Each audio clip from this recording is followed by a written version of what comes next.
You are live now, sir. Good morning, everyone.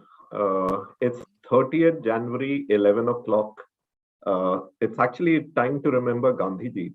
It's his death anniversary. I remember as a child, we used to have a siren at this time, and maybe we could have a small prayer in our mind for the hero that we have in Gandhiji over.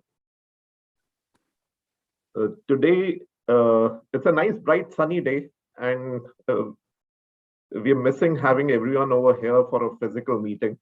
But unfortunately, with the COVID situation, it keeps going up and down, and we are not able to host you here.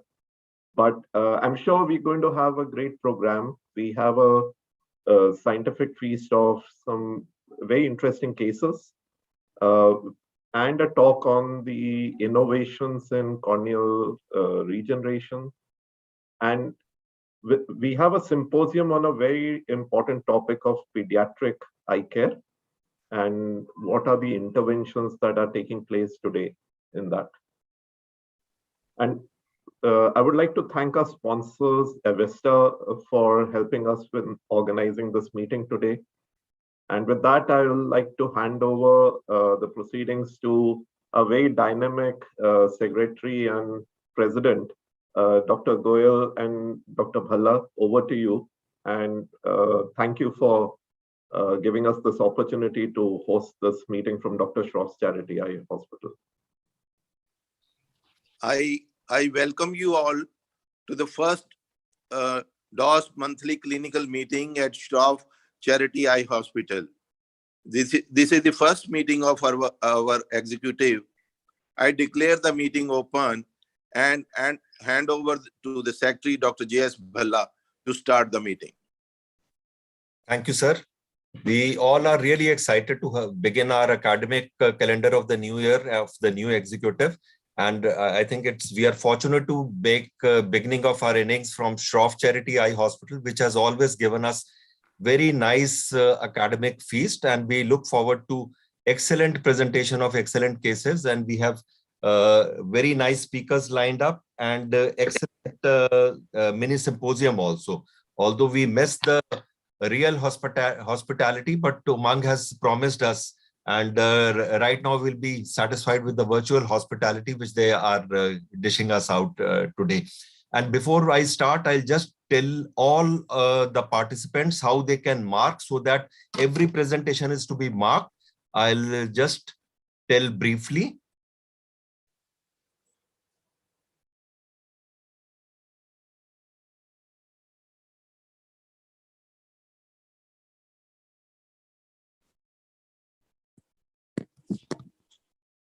Yeah. So this is what you will be seeing on the screen on the right side. Is my screen visible, Umang? Yes. So on the right side, there are questions where you can type your questions, and the moderator will be taking up these questions to the speaker. And you also find that there are marks which are to be given for each case out of 100. You can give the marks. This marking link will remain open throughout the this clinical meeting, and this is every case is to be marked separately out of 100. So now I hand it over to Dr. Umang to start the meeting. So we start our program with Dr. Namita's case presentation. So over to you, Namita. Very good morning to everyone. Am I audible, sir? Yes. Yes, yes. So I'm sharing my case presentation.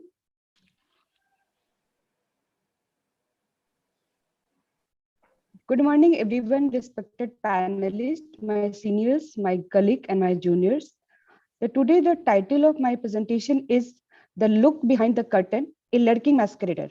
So what here is that the lurking masquerader is that we all have that preformed notions about a clinical presentation when we see that, and that sometimes lead misleading of the such masqueraders.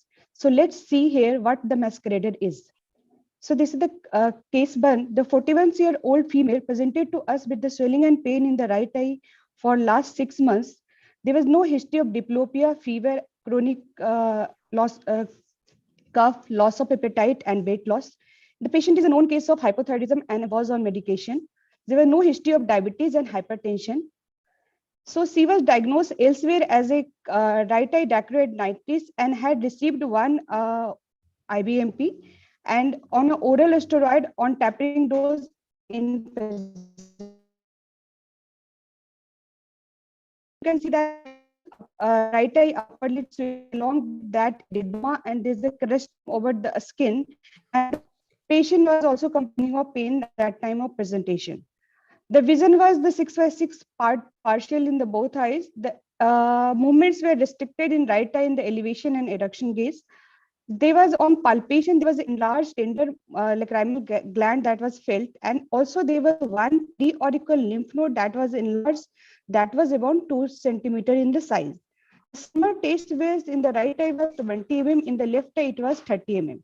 The patient was also carrying that was dated 2 months ago, and that this is the corneal CT scan of the patient right eye. In the right eye, you can see that there's a well-defined homogeneous mass in the supralateral orbit. Along with that, you can see the mass is the molding along the globe. So that is a raised the suspicion of that any neoplastic condition that patient could have. So the patient was planned for biopsy, and on the day of biopsy after 2 weeks, because the patient was on the steroid and we stopped the steroid before the biopsy. On the day of biopsy, the patient presented to us with the increased swelling that you can see. There's a diffuse upper and lower eyelid swelling along with the increased redness, and there was a pain. So patient biopsy was deferred, and she was started on the oral analgesics and oral antibiotics. And incision biopsy was done after 1 week, and deep tissues were taken. So histopathology shows that there's a dense lymphoid aggregates and the reactive follicles, and there was an atypical lymphocytic infiltration in the lacrimal duct. The further immunohistochemistry revealed that this is CD20 positive, and that is consistent with the extranodal marginal zone lymphoma of the lacrimal gland. So further systemic workup showed there's a disseminated case of lymphoma because the bone marrow biopsy was positive. The PET CT showed there's a hypermetabolic bulky right lacrimal gland, and it was a stage 4 lacrimal gland marginal zone lymphoma. So patient was referred to an oncologist, and where the patient was started on the R-Benda regime, that is a chemotherapy regime for lymphoma.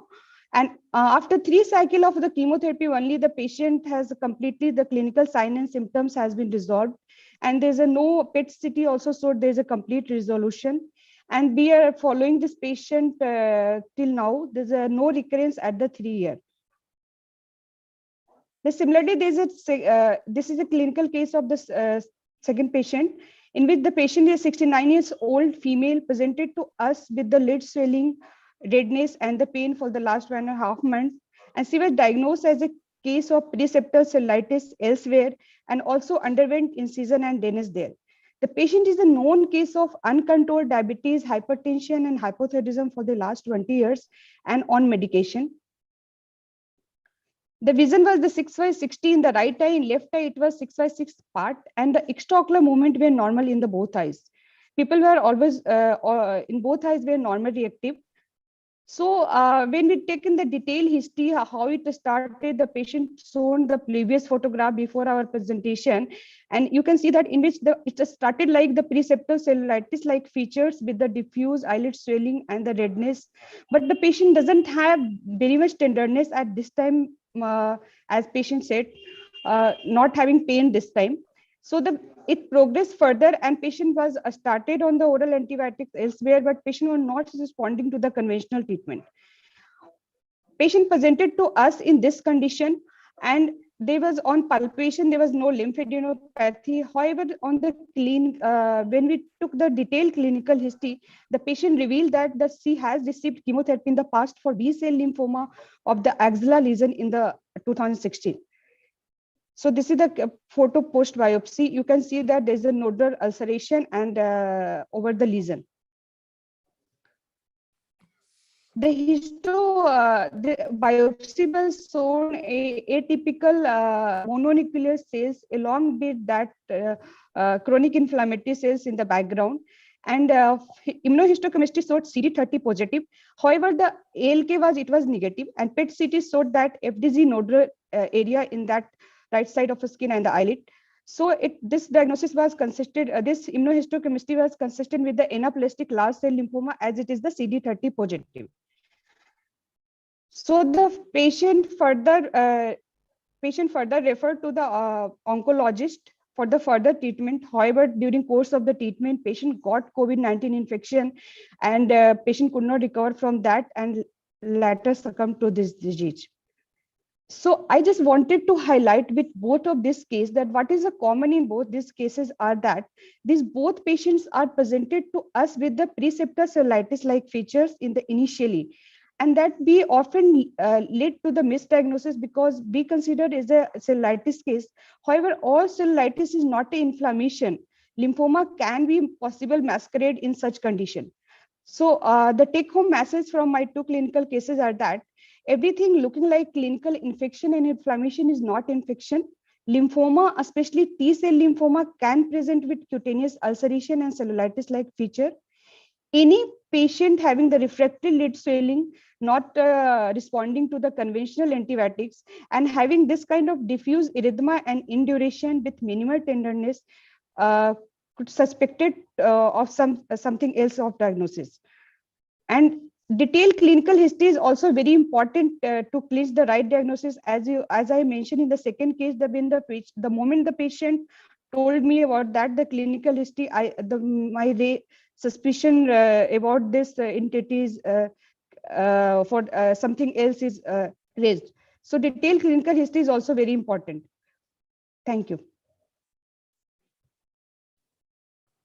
I think that wonderful presentation by Dr. Namita, where she, the carry home message was very succinctly pointed out that all inflammation are not do not have infective causes, and you really have to be careful, particularly when there are these so-called cases of orbital cellulitis are not responding to the conventional treatment within the appropriate duration of time. We have to be cautious and keep this thing in mind, because what the mind does not think, the eye cannot see. So we have to be really careful about these cases. So what do you, Dr. Namita, question for you is that when should you think that now that enough time has passed and we should take these patients for biopsy, FNAC or the incisional biopsy? When do you advise this kind of cases? So thank you, sir, for asking me this question. So like in the first case, the patient presented to us and the patient already had received the kind of a steroid, and given that the history that it was initially responded, not now. And the patient was carrying that CT scan. In the CT scan, there was this mass was molding along the globe. So that is something characteristic of lymphoma.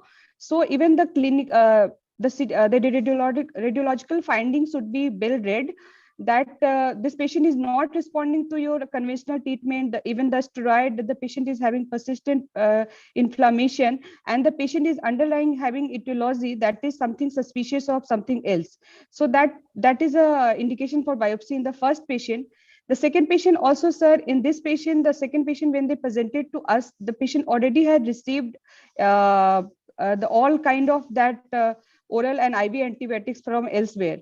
So, and the moment the patient gave me the history that this I had, and I also had this previous patient history in my mind. So I thought the biopsy would be better. So whenever there's no response to the conventional antibiotic therapy and patient is having persistent inflammation, and of course your clinical suspicion is very important to take the patient under biopsy.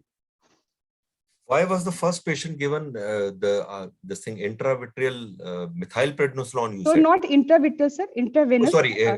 So, sir, she was treated. Yes, sir. She was treated as elsewhere as a case of, sir, dacryoidinitis, And that's why, sir, and patient had the CT scan from the elsewhere only. So that way, I think they have diagnosed as a dacroretinitis, and they started on the IBMP only. One cycle of IBMP has been given, because then they might think that the patient is not responding well. So initially, the patient gave me history that during a steroid, that pain and swelling has decreased. Of course, it will decrease because steroid does reduce the inflammation. Anybody would like to comment? Dr. Seema Das, Dr. Suma Ganesh ma'am, anybody would like to comment on the case?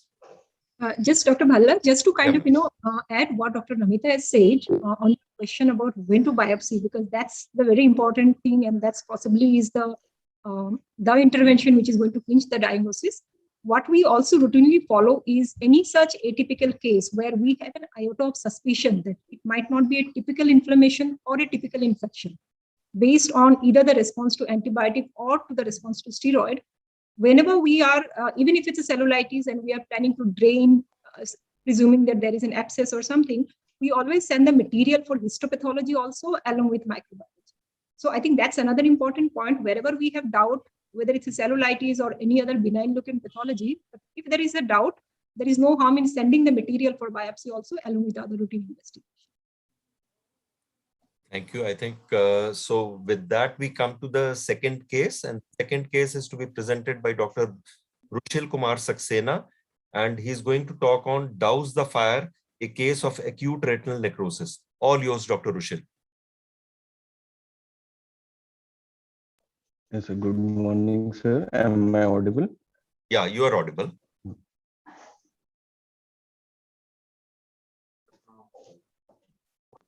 Yeah. So, good morning, everyone. Thank you for giving me this opportunity to present. My presentation is titled "A Case of."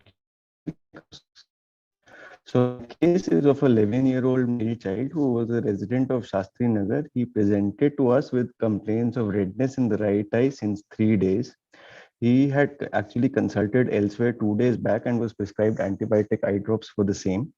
He had no significant past history of trauma, illness, or any hospitalization. So on examination, the best corrected visual acuity in both eyes was 6.6 and 6. Intraocular pressures were normal. Anterior segment examination of the left eye was within normal limits. However, in the right eye, there was a subconjunctival hemorrhage in the inferior temporal quadrant, along with 1+ cells in the anterior chamber and trace cells in the vitreous cavity and the anterior vitreous face. On fundus examination, the view was slightly hazy due to the presence of mild vitritis. The disc was found to be hyperemic. Otherwise, the rest of the posterior pole was within normal limits. However, when we saw further, what we saw was multiple areas of well-demarcated focal lesions, which were now becoming confluent, whitish lesions, which are suggestive of active retinal necrosis in the periphery, along with presence of vasculitis and perivascular hemorrhages, as have been marked with the arrows. So based on this clinical picture, we had 4 main differentials in our mind. CMV retinitis was slightly out of the picture because it usually occurs in immunocompromised individuals. There is more component of hemorrhage in these patients rather than necrosis. And because the patients are usually immunocompromised, there is minimal to no reaction, inflammatory reaction, either in the anterior chamber or vitreous cavity. PRN, or progressive outer retinal necrosis, similarly occurs in immunocompromised patients. In these individuals, the posterior pole is involved much earlier than in ARN. And again, because of the immunocompromised status, the vitreous reaction is minimal to absent. Behçet's could be one of the differentials because it occurs with a similar picture of occlusive vasculitis with necrosis. However, on further history, the child gave no history of recurrent oral or genital ulcerations or skin lesions, and also no history of any recent viral illness. So based on all these data, we came to a provisional diagnosis of acute retinal necrosis in the right eye. The patient was advised a normal uveitic profile along with a toxoplasma, CMV, and HSV antibody titers. And along with that, HLA-B51 was also advised. So the child was managed on an emergency basis. Intravitreal ganciclovir was given to the patient, and biweekly induction dose was started. Along with that, oral tab val acyclovir 750 milligrams 3 times a day was started, along with oral prednisolone. Topically, the patient was given prednisolone acetate eye drops 1 hourly, atropine eye drops 3 times a day, and moxifloxacin eye drops 4 times a day. The uveitis profile was essentially within normal limits, except that with a raised ESR and a positive CMV IgG antibody titers, which was not very significant. So the patient was continued on injection ganciclovir biweekly. At the time of the second injection, we sent an AC tap for viral PCR. The viral PCR came back positive for HSV, which essentially confirmed a diagnosis of acute retinal necrosis. So biweekly induction dose was continued, and by day 12, we had started to notice that the lesions were starting to resolve with presence of pigmentary changes and granulations at the border of the lesions. However, there were many areas of active necrosis still present. So by day 14, again, the situation was the same. The lesions were resolving. At this time, when the inflammation was minimal, we decided to do a 360-degree barrage laser along with giving the 5th intravitreal ganciclovir. This time we combined it with a dexamethasone intravitreal dexamethasone injection, anticipating a rise in inflammation post the barrage laser. So by day 20, most of the lesions had resolved, except for a limited area of activity, as can be seen in the temporal periphery. At this time, the patient was advised a 6th intravitreal ganciclovir injection. And by 1 month post after starting the treatment, the lesions had completely resolved. The best corrected visual acuity it was 6, 6, and 6 in both eyes. And at this time, the induction dose was stopped, and the patient was kept on a maintenance dose of tab val acyclovir 750 milligrams once daily for 2 to 3 more months. The oral steroids were tapered, and at the last follow-up in September 2021, the patient was stable with a best corrected visual acuity of 6, 6, and 6, and the left eye had remained uninvolved till now. So these are the serial fundus photographs from presentation till resolution of the retinitis approximately 1 month later. So coming to a short discussion, acute retinal necrosis is a rare disorder which was first described by Royama et al. In 1971, while the term was coined by Fisher et al. In 1982. This is equal between males and females, the incidence, and has a bimodal age peak. The most common cause is varicella zoster virus, followed by the herpes simplex viruses. The diagnostic criteria was first proposed by the American Uveitis Society in 1994 and has essentially remained the same. It involves one or more foci of retinal necrosis with discrete borders starting in the peripheral retina, which progress rapidly and circumferentially in the absence of treatment, along with the presence of occlusive vasculopathy and a prominent inflammatory reaction. Along with this, recently what has been added to the criteria is a PCR, which has now become the standard of care for accurate and precise identification of the responsible virus. So coming to the causes of poor visual acuity, retinal detachment remains the most common cause, most important cause of poor visual acuity in these patients. It has been found to be present in up to 85% of the treated eyes within 1 to 2 months. Other causes of optic atrophy, other causes of poor visual acuity could be optic atrophy, ERM formation, or a chronic CM. In all this, it is very important not to forget the other eye, because studies have shown that the other eye becomes involved within 6 weeks in up to 36% of the eyes. So while we are treating the affected eye, it is very important that we periodically examine the unaffected eye also. So a little bit about the management. We need to tackle 2 components. We need to inhibit the viral replication and control the inflammation. So the protocol which we follow is that whenever we suspect a patient of ARN, we start the empirical antiviral and anti-inflammatory treatment while advising a uveitis profile, a baseline CBC, LFT, and RFT. And also we do a AC tap for viral PCR. The induction treatment usually involves intravenous acyclovir or oral valve acyclovir along with intravitreal ganciclovir. We also start oral corticosteroids in the dose of 1 milligram per kg body weight, but important point to note is that we have to start it only under the cover of antivirals. Once the lesions have resolved, then we put the patient on a maintenance therapy of oral valacyclovir 1 gram once daily for 3 to 6 months. So a few learning points from this case was that in cases of unexplained vitritis, we should make it mandatory to do a dilated fundus examination, even if the patient comes with a simple problem such as floaters, because we might miss lesions which are present in the periphery and may not be seen on a 90D examination. In these cases, periodic examination of the other eye is mandatory. And studies have shown that combination therapy leads to a lower risk of future retinal detachment and preserves better visual acuity as compared to just oral or just intravitreal treatment. So this has now become the preferred modality of treatment. And so to conclude, ARN is an emergency which needs prompt intervention to achieve optimal visual and anatomical outcomes. Thank you. I think very well presented, Rushil. Very well documented case also. Thank you, sir. Any questions? Yeah. So your patient was continued on oral valacyclovir for 2 months, na? For 2 months, sir. Yes, sir. Yes. You plan to continue it for longer duration of time? No, sir. We have stopped it after 3 months, and after stopping 3 months. also. Yes, after stopping also, we have seen him post 3 months of stoppage also, and he is stable. The other eye remains unaffected, and the eye which had ARN is also stable. Okay. So after 3 months, both valacyclovir and oral prednisolone has been stopped. Yes, sir. Has been stopped. Yes. Okay.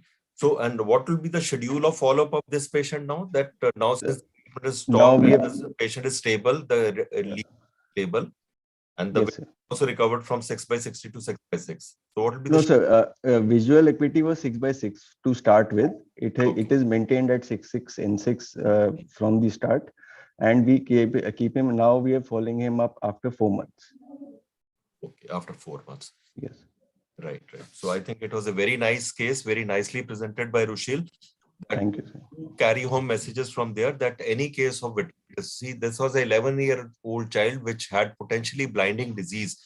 And the only finding was, I think, the little bit of inflammation in the anterior chamber. There was flare and 1+ in the vitreous. So dilated fundus examination is a must, because had only 90D examination and the central fundus had been seen in this patient, which was more or less normal, the findings of acute retinal necrosis might have been missed, and the patient really would have had the blindness because of either retinal detachment or optic atrophy or ERM formation. So very nicely managed. And so the message which Rushil and Dr. Rahul Mehr has conveyed is that any patient of vitritis, please do dilated fundus examination, and please do not overlook the other eye also, because as he is told that the other eye might develop similar lesion within 6 weeks in 36% cases. Thank you. Nicely presented. So now we come to the, please keep on marking also. The marking sheet is open and every case is to be marked out of 100. Please don't miss the marking part. Now we come to the guest case presentation by Dr. Vineet Sehgal, who needs no introduction, and he's going to talk on ocular blood flow analysis, rescuer and lifesaver in this case. Dr. Vineet, please. Thank you, sir. Am I audible? My slides are visible. Yeah, please. So thank you very much, DOS, Dr. Bhalla sir and Dr. Rahul sir, for giving me this opportunity to present this case in front of you. So the topic I would be talking about is the OBF analysis, rescuer and lifesaver in this case. This case was a 74-year-old gentleman. He was operated for cataract surgery 3 months back in our hospital, and post-operatively he was uneventful. But after every 2 or 3 weeks, he comes again and he says that, sir, we have episodic blurring of vision in my left eye. So he was, after seen by the cataract surgeon, he was basically referred to me. I did the ocular examination. Everything was almost normal with applanation tonometry of 16 and 18. And the optic nerve head was also almost okay with a bit of smaller and bit of pallor in the disc, but nothing much I can basically make out from this disc examination. We did a systemic examination and did some history also. Blood pressure was fine. Patient was on antihypertensive. He was controlled on antihypertensives. There was no history of any diabetes. And I just want to highlight this, that there was no previous event of any cardiovascular event or a cerebrovascular event or any coronary artery disease. We went ahead with the general investigations. We did the HVF 24-2 CETA standard. The visual fields were almost okay, not suggestive of glaucoma or any neurological defect. OCT was also fine. Red-free fundus photograph, there was no RNFL defects. Diurnal variation, that was also okay. And he was evaluated by the cornea and the ocular surface department also. And they also told that there is no ocular surface disorder. So, now what I went ahead is nothing was left in my armory, and I have just started my OBF analysis in few of my patients, not to basically judge anything, just to make myself aware of what is this technique, how can I use it. So before I go ahead with my case, I just want to brief you about a color Doppler imaging, and before that, what is the blood flow in the eye. Particularly, the optic nerve is basically supplied by short posterior ciliary arteries, the nasal and temporal branches, and the central retinal artery. And central retinal artery is the branch of ophthalmic artery. Do not forget, ophthalmic artery is the branch of internal carotid artery. Okay, so this is the basic anatomy that we should know. And this color Doppler imaging basically is done with the help of the same Doppler probe, which we usually use whenever we do a carotid Doppler. And what we measure is the ophthalmic artery, central retinal artery, and short posterior ciliary artery. I'm not going into too much of details, but a radiologist basically gives the report with the peak systolic velocity, end diastolic velocity, and resistive index. We went for a workshop with Dr. Elon Harris and Dr. Venkat Sai, and they basically told us or briefed us about how these ophthalmic artery Doppler and various Doppler looks like. So this is something, not going into too much of details, if you can see, sir, here. So this is the waveform which we see in the ophthalmic artery. You can see a sharp systolic peak, a dicrotic notch, and then a relative little flow in the diastole. Similarly, we have similar types of waveforms for the central retinal artery and the short posterior ciliary artery. We have different type of waveforms. Okay.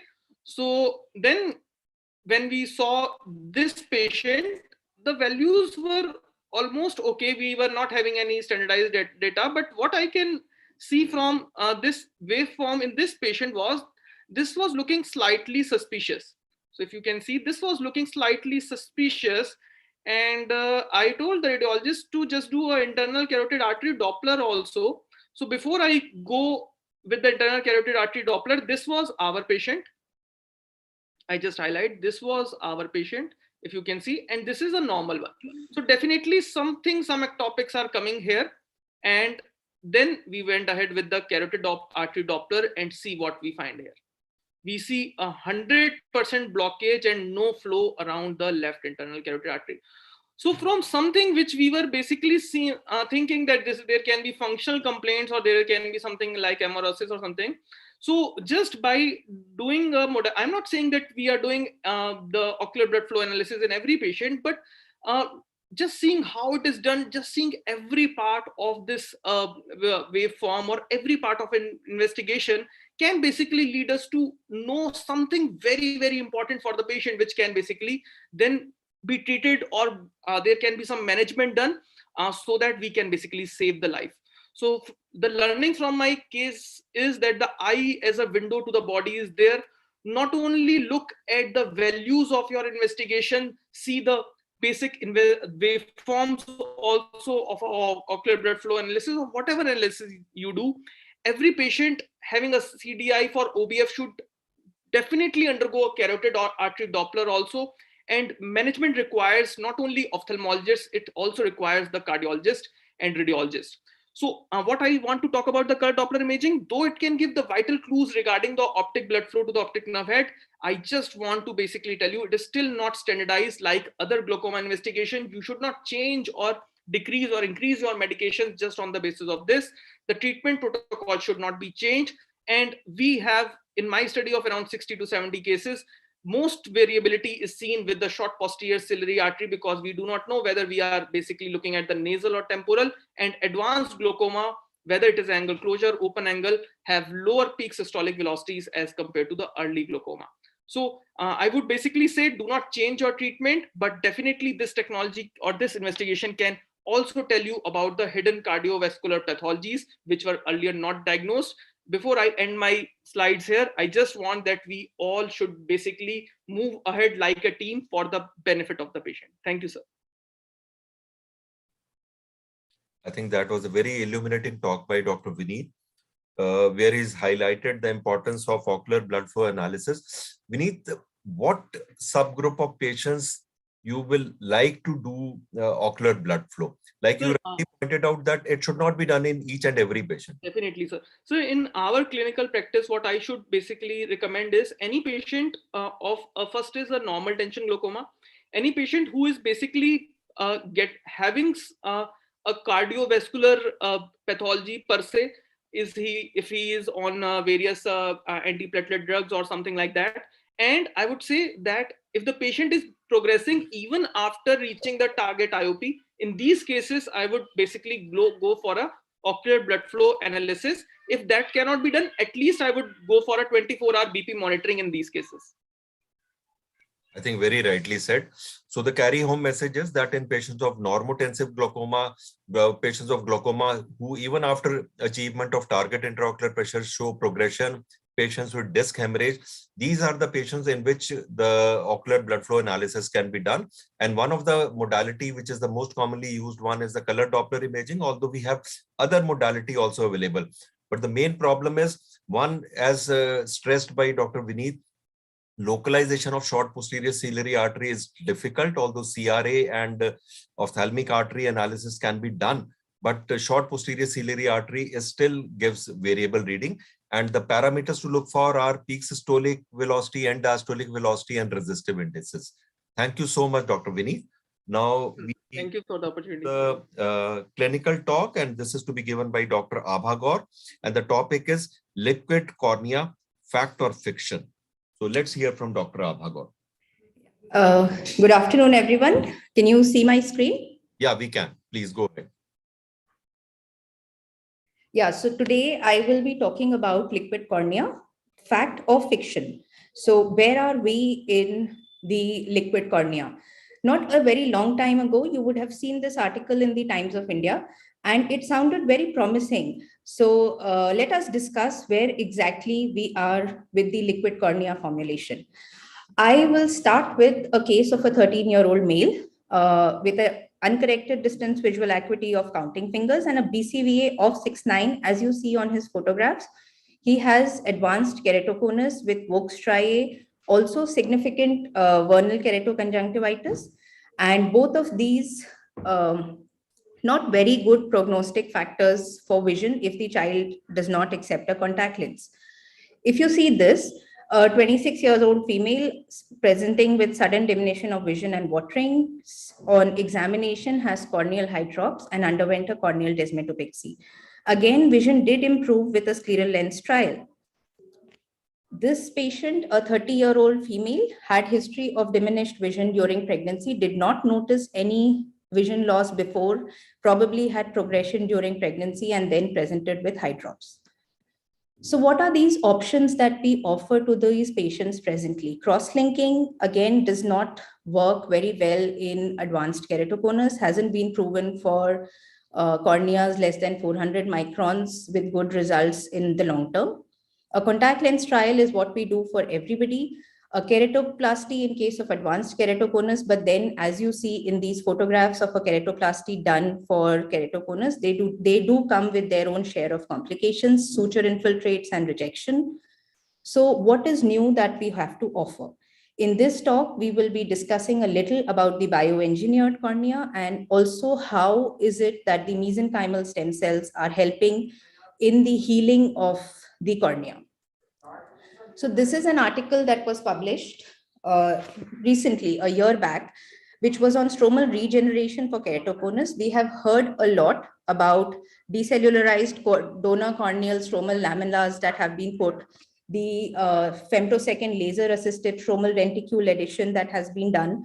These are tissue-dependent surgeries in which a tissue from a donor cornea or from a donor is then put into the corneal stroma in adding stroma to a patient of keratoconus.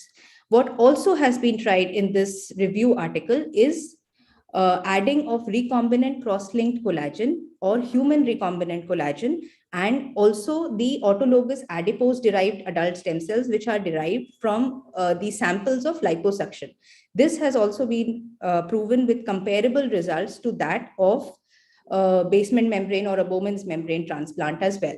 This is another study which was done and published way back in 2015, the first in human clinical trial, which was done on 9 patients of keratoconus and did not show rejection episode after 2 years of follow-up, wherein the cornea, which was shaped and sized, the recombinant human collagen was shaped and sized and then placed over the stromal bed.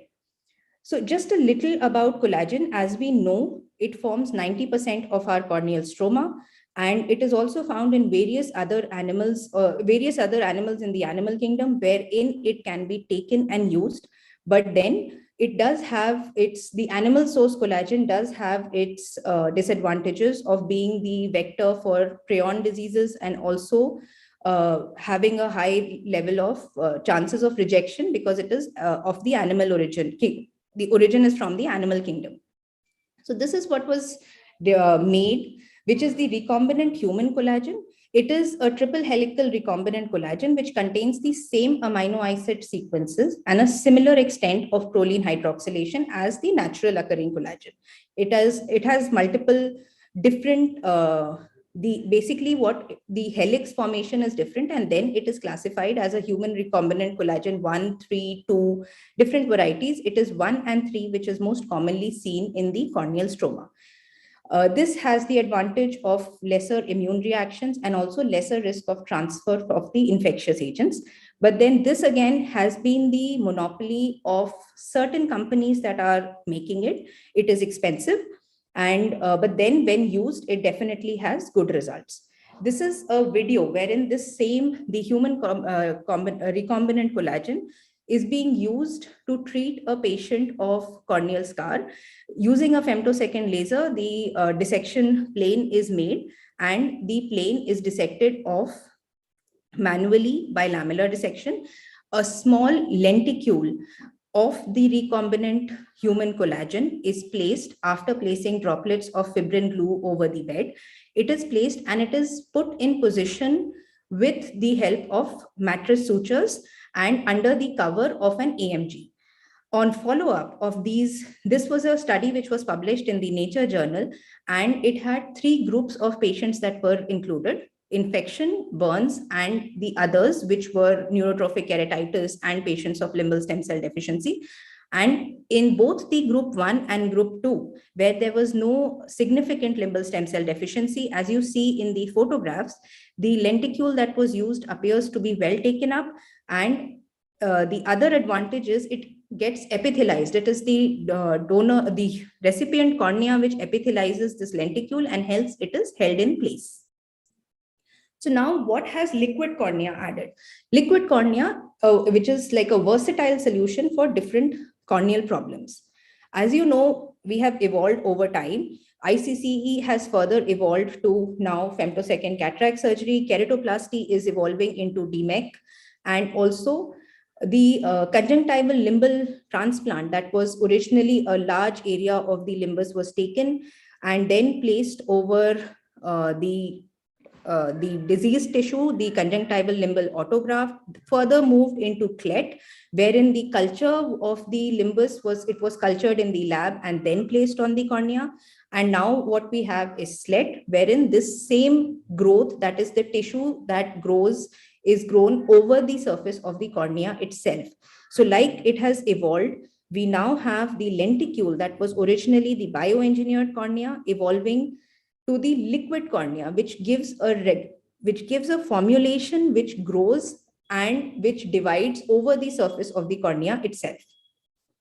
So it has multiple advantages. It adapts to the contour and shape of the cornea. It can fill a stromal defect of variable size and depth because it is a liquid formulation.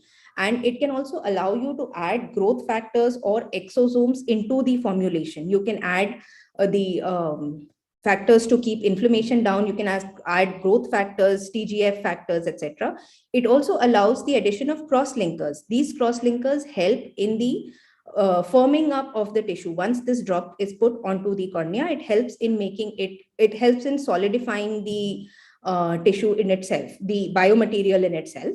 And also it allows for the epithelialization over this suspension. So what exactly are these exosomes? These exosomes have been added to the biopolymer that I was originally talking about. And these are basically extracellular vesicles which are secreted and taken up by these cells.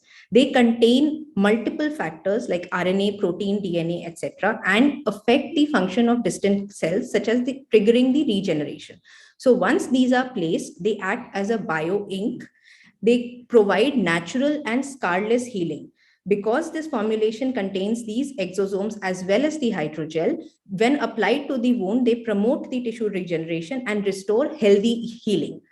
So what is the component of it? Basically, it is saline, which may have a collagen derivative, that is human recombinant collagen, or a hyaluronic acid derivative. When used alone, they can be used to seal a small perforation, something like a 2 to 3 mm perforation. And when used with the exosome and cross-linked, they are used as the bioengineered liquid corneal hydrogel that we are presently working with. And the exosome, its suspension itself, has also been used as a standalone product for dry eye. So this is what we are talking about, the liquid, this is what we have been doing. And we also have a surgical animal facility which is located at Dabur Research Foundation at Ghaziabad. This is where we are carrying out the experiments. And what we are doing is basically, after excavating the wound that we have created, that is the scar that we have created with application of the alkali to a particular depth that we titrate initially, we apply the liquid cornea formulation and then place a BCL. Now this dissection has been tried with the help of either guarded refine or also a femtosecond laser to remove the scar and then place just a drop of the liquid cornea, beyond which a BCL can be placed on it. At our DRF facility as well, we also have multiple modalities of follow-up, wherein all these animals are followed up at a sequence and at day 1, day 7, day 30, etc. And they are followed up on multiple state-of-the-art devices, which include a slit lamp photo, wherein we take multiple photographs of these rabbits. Also the ASOCT, we also have an ASOCT arm linked to the microscope to see the depth that we are dissecting. And then we do a scar analysis of these rabbits to see what is the opacity scoring. So this is a healthy rabbit cornea, and this that you see is the scarred cornea. We evaluate the scar and then also evaluate after the scar dissection, after the application of liquid cornea, how exactly is the cornea, how exactly is it healing. So when the results, if you see in the first photograph, which has liquid cornea and biopolymer along with the mesenchymal stem cell exosomes, you see an early healing, a complete epithelialization at 7 days with no stain. Liquid cornea biopolymer only as well does give you good healing, but then it takes time. And also this is the third photograph shows the cyanoacrylate blue, an irregular surface and defective epithelialization because of the surface being irregular. So this is the opacity scoring that we have done for the rabbits, and you can see the opacity score of the wound that was treated with the bioengineered liquid cornea is very similar to that of the normal cornea. So it does heal, and it heals with a very minimal to no scar. Now, just coming to where are we today, this is a technology which has been worked upon and is being worked upon by multiple labs. A lot of them are in their preclinical stages of development. And the key features that most of these formulations are looking for is basically treating stromal disease, also looking for visual restoration and removal of the opacity that was there. It should be also looking at treatment of active inflammation with the addition of mesenchymal stem cells like in our formulation, reversal of neovascularization so that this formulation does not attract vessels, and also promotion of normal regeneration, to reduce the need of long-term dependency on immunosuppressants, and it should be a sutureless procedure. So presently, what we have been working for with looking at these kind of indications, hopefully soon, we will have a treatment modality for treating these corneal scars, etc. So with this, thank you and our acknowledgements. Yeah, that was very nice presentation, Dr. Abhagor. I like Dr. Virender Sangwan to please comment on this presentation, sir. Thank you, Dr. Bhalla. And I would like to congratulate Abha for blending such a wonderful basic science and clinical and making it so easy for a clinician to understand. As mentioned by Abha, that our DRF facility in Ghaziabad have a very advanced and state-of-the-art equipment. There we are doing the animal trials. The rabbit trial completed. Now we are doing trial in mice, and hopefully by the end or middle of this year, we will be approaching DCGI if everything goes as per plan, and hoping that we early next year may be starting the pilot human trial. So we are very close to a human application of this very exciting technology. I think that will be great, wonderful news for the corneal problem, and it will really solve the shortage of the corneal tissue in the near future with your path-breaking research, sir. And I take this opportunity to request you once again for this article, sir. Yes, it's already shared, Dr. Yeah. Dr. Bhalla, we sent it to your office. Okay, sir. Okay. Thank you. Anybody else would like to comment on all the cases till now? The case number 1 was by Dr. Namita Kumari on lurking masquerader, by Dr. Rushil on acute retinal necrosis, Dr. Vineet on ocular blood flow analysis, and Dr. Abhagor on liquid cornea. Can I make a quick comment on Rushil's case on yes, sir, please, acute sir. retinal necrosis? Yes, I sir. think you also re-emphasized the need for diagnosis, quick diagnosis. And I think the fact that Rushil and his team got a very good outcome is because the speed with which they implemented the treatment. Exactly. I think the key in acute retinal ARN is to institute the therapy very quickly and keep a close monitoring on the other eye and doing a dilated fundus exam in every uveitis patient when they present for the first time. Yes. Very true, sir. Very true. Very true. I think so. We end the first part of the monthly clinical meeting. Now I'll hand it over to the chairpersons, Dr. Shroff and Dr. Suma Ganesh, symposium, and the title of mini symposium is An Eye on the Tiny Eyes, Pediatric Ophthalmology Today. Dr. Pawan Goyal, sir, any comments from you, sir? Quick comments before we start the mini symposium, sir? I think is muted. So, Dr. Shroff and Dr. Suma Ganesh, sir. Ma'am. A small request to all the delegates to please give marks on all the the speakers of the first session. So please, all the delegates who are there, please give their marks. Marks are out of 100 for the people who have joined late, and you have to give presentation to marks to each presentation of Dr. Namita, Dr. Rushil, Dr. Vineet, Dr. Abha. So please do mark the presentations. Dr. Bhalla, Dr. Rahul, can you just recap quickly how exactly they'll do the marking? Yeah, I'll do it once again, sir.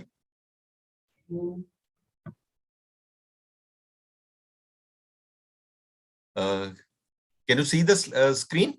Can you see my screen? Yes.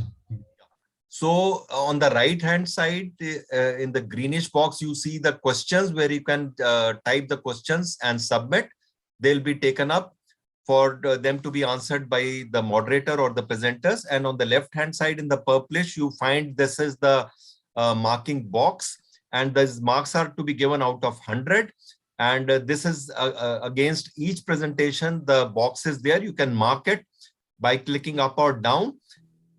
Is to be given for all the cases which have been presented till now, and the mini symposium will be marked. So you can mark the first 4 presentations which have been done till now, and this marking will remain open till 12:30 for the first half, and the second half the marking will start now and it will continue till 1:30 p.m. So I request once again for all of you, all the delegates, to please do the marking. So this appears in the chat box, is it? Yeah, sir. Oh.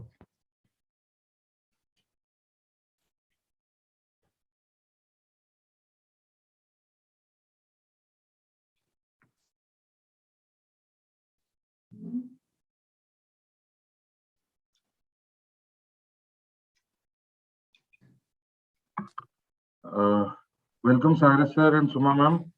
I think we can start the symposium from here. Thank you, Dr. Rahul. Thank you, DOS, Dr. Pawan Goyal, Dr. Balla, and Dr. Cyrus and Dr. Rahul for giving me this opportunity to chair this session. We are having a session on an eye on the tiny eyes, and I'm privileged to have Dr. Cyrus sir as chairperson of this symposium. It is a privilege for me to share the podium with him. Since 20 years, SCH has focused on integrated pediatric eye care, and we have great presentations in the symposium, which is again going to focus on how integrated pediatric eye care can be used in an institution, and so that the children, whoever come to the institution, can have all the eye care under one roof. We have our first presenter, who is Dr. Shalini Singh, our retina specialist, our retina consultant at Dr. Shroff Charity Eye Hospital. She's going to speak on retinopathy of prematurity. Timely intervention is vital. Sir, any comment, Dr. Cyrus, before we proceed? Oh, thank you, Suma. I think it's wonderful being here, although even this is a virtual setting. I think we've all got quite attuned to it now. And we look forward to the presentations in this mini symposium. I'm sure we'll learn a lot, and I think Shalini could now start on, it's a very important topic, retinopathy of prematurity, because I think we all know that it's vital to pick up these cases early.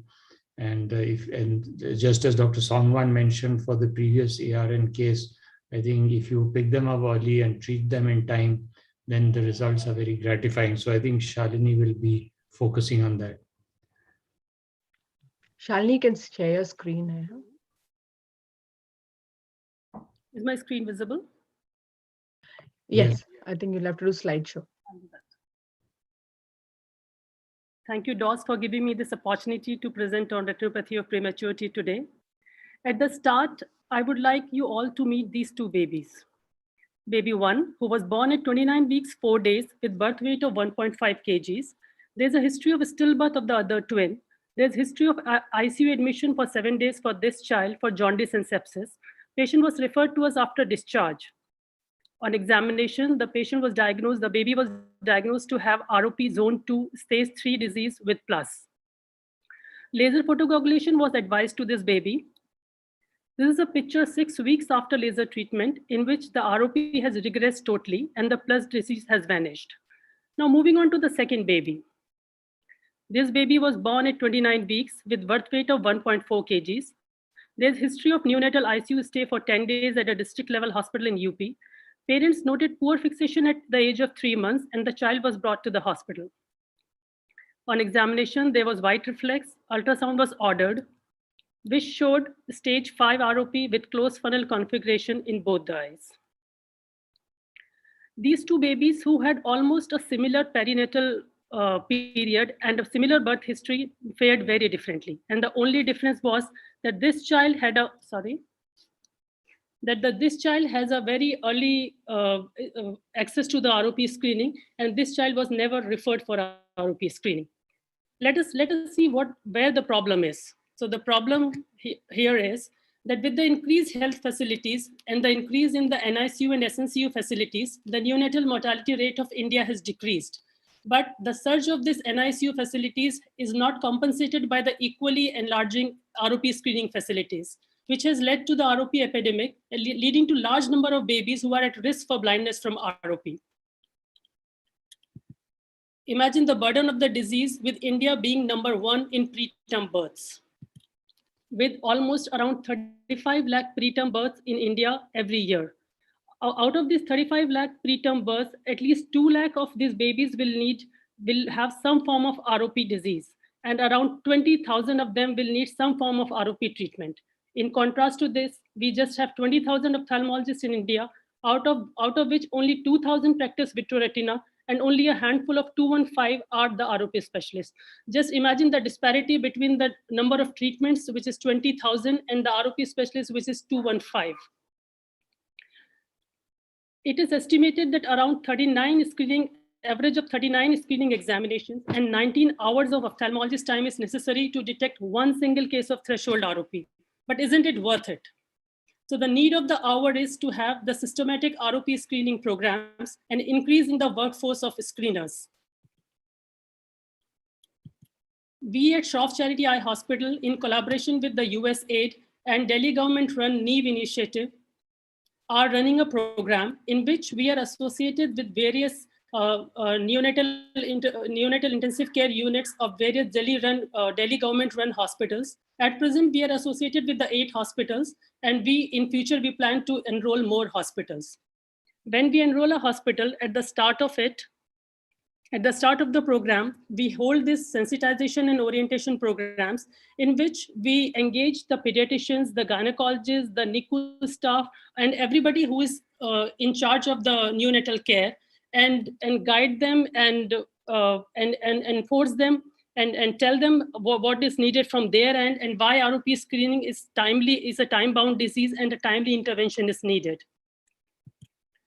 We have dedicated counselors who guide and teach these mothers why ROP screening is needed, what are the pitfalls in India, and how they can help, and how and why they should be coming for regular follow-ups to save the child of their eyes.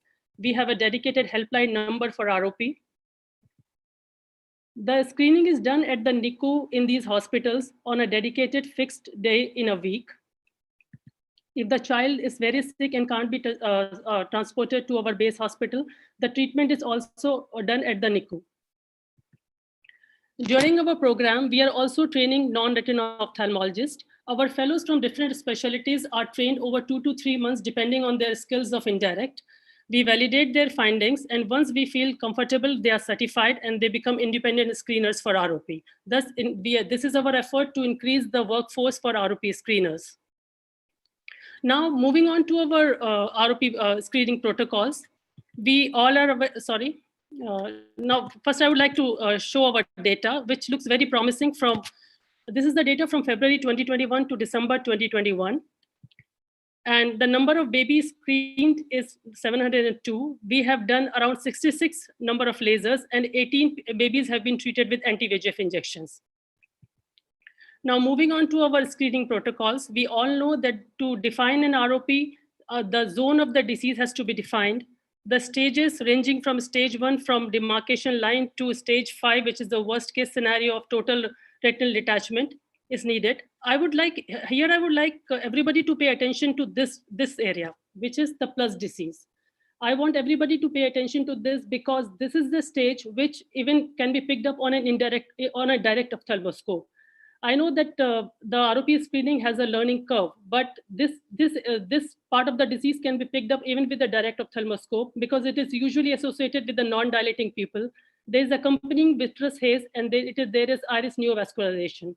And this is the stage when the referral is a must and an early urgent treatment is a must. So our screening protocol, which is adapted from RBSK and NNF guidelines, whom to screen?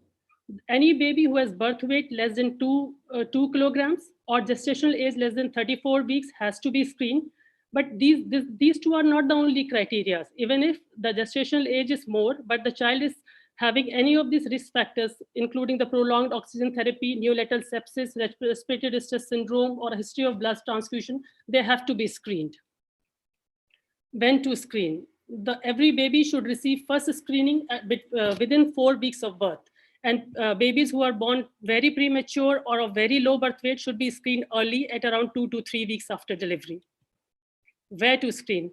Neonatal unit itself is the best place to screen because the attending pediatrician and neonatologists are there.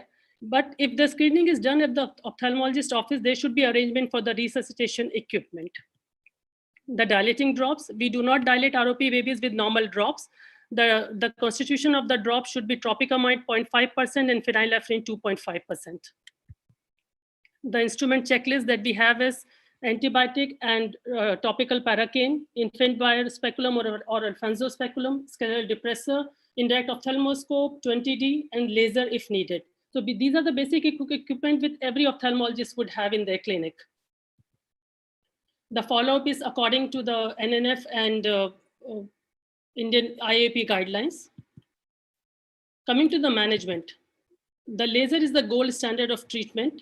But anti-VEGF, though not much of the safety data is there, but this is eye saving in cases of aggressive ROP, when the pupil is non-dilating and we cannot do laser, and when the babies are unstable and cannot be shifted for laser and cannot take the stress of laser. And last but not the least, surgery for the worst cases of stage 4 and stage 5 diseases. This is a child, this is a picture 1 week after anti-VEGF. This child had the plus disease and stage 3 ROP, but after anti-VEGF, the plus disease has resolved. This child was further accentuated with laser 2 sittings 2 weeks after the anti-VEGF. We should also be aware that the ROP has complications not only immediate, but also in the long term, being myopia, strabismus or amblyopia, retinal detachment, macular dragging or acute angle closure glaucoma. Every ophthalmologist should be aware of them so that we can guide the parents, and for ourselves, we know that we need to follow up these babies. The follow-up at 3 months, any child who has received treatment should be followed up at 3 months after successful laser treatment to look for reactivation or under treatment. Every ROP baby should be examined at 6 months. A cycloplegic refraction should be done to see and monitor for the development of vision, refractive status and strabismus, and all the late complication I just mentioned. Our future plan is tele-ROP. We at Shroff are in process of, we have procured the wide field fundus camera for ROP imaging. We are in pictures from the wide field cameras and comparing them with the ROP specialist view. We are training the optometrists for screening with the camera, and we are in the process of developing a software for tele-ROP screening. The take-home messages from that I would like for everybody to remember is that ROP is a silent dynamic disease which is not present at birth, and it is time-bound. If the initial time is lost, then everything is lost. And early prevention and prompt management is the key. No need to be a retina specialist to screen this baby. Every ophthalmologist can screen and contribute in saving this eye. Thank you. Thank you, Shalini. It was an excellent talk. Dr. Cyrus, would you like to add some comments, please?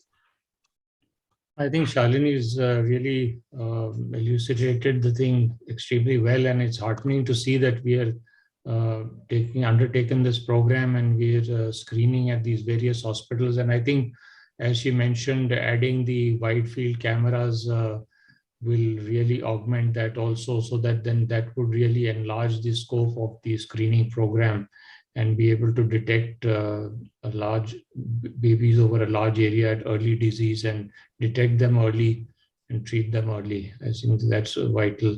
The other one thing was, I'd just like to add, it's a simple addition to the screening thing. You mentioned a 20 diopter lens, but some of in the ones with the non-dilating pupils, I think one uses a 25 or a 28 diopter lens also can use, and that can give you a view through a smaller pupil and a very wide angle view.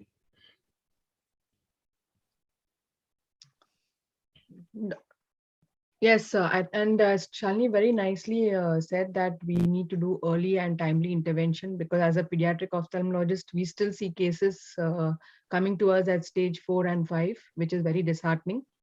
Also, I would like to add that it's not only the treatment. After that, the child should be followed up for other sequelae like for myopia and for strabismus. So we need to have also the visual development to be accounted for. So we need to follow them up for the myopia and the other refractive errors which may be which may be associated. Some of the preterm babies also have developmental problems like a CVI. So we also need to evaluate for those. So very nice talk. We have to give amblyopia treatment also to them. No? Yes, yes, sir. Because most of them are very high myope sometimes. So we need to give the classes as early as possible. Dr. Balla. Very nicely covered by Dr. Shalini, and we are part of the knee project, which Dr. Shalini and her team has taken up so sincerely. And it's really great to be associated with Shroff charity in the ROP project. And the presentation was very nice and lucid, and the message is absolutely crystal clear. It's not only the retina specialists who have the responsibility of screening. Every ophthalmologist should learn and screen so that these babies' eyes can really be saved. Thank you. I think we go on to the next talk. If Rahul, any questions from the audience? Not yet, ma'am. Yeah. So we have Dr. Seema Das, who would be speaking on, she's our head of oculoplasty department and on oncology services. She'll be speaking on retinoblastoma management beyond clinics. Seema, screen is shared. Thank you, Dr. Suma. Thank you, Dr. Cyrus. A very good morning to everyone. And I'll be talking about retinoblastoma. Moving on from ROP, these are probably another bunch of small kids which needs a lot of care. And I'll be principally talking about the care which we can provide to these kids beyond just clinical management.